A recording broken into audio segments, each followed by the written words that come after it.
আজকে মকর সংক্রান্তি স্পেশাল আমাদের বাড়িতে পিঠে পুলি হচ্ছে। তো কি হচ্ছে কি স্পেশাল? তো বাঙালি স্পেশাল হচ্ছে পৌষ পার্বণ, আর প্রত্যেক ঘরে ঘরে আজকে তো পিঠে হবেই। যেহেতু আমরা চেন্নাইতে থাকি তবুও কিন্তু এখানে আমরা পৌষ পার্বণ সেলিব্রেশন করছি। তো আজকে যে পিঠে পুলি বানাচ্ছি, দেখো কি কি বানাচ্ছি।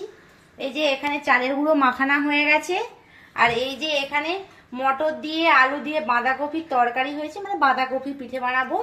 আর এই যে এখানে আলুর চোখা তোমার পছন্দের, মানে জিরে শুকনো লঙ্কা টঙ্কা সবকিছু মাখিয়েছি। আর এই যে এখানে একটু এলাচ চিনি দিয়ে নারকেলটাকে ভেজে রেখেছি। আচ্ছা 3 রকমের পিঠে হবে। আর লঙ্কার পিঠে নাকি? না না, লঙ্কাটা আলু ভাতে মাখিয়েছি। আর এই যে এখানে সব সেটআপ রেডি করে নিয়েছি, এবার শুধু পিঠা দেখি বানানো। তোমার পিঠে সেটাটা দেখি। এই যে এটা একটা ওই যে ঝিরিঝি যেটা বলে ওটা দিয়েছি, এর উপরে একটা কাপড় দিয়েছি যাতে হচ্ছে ওটা নিচে না লেগে না যায়। আর নিচে জল রয়েছে। এবার শুধু পিঠে বানানোর অপেক্ষায়।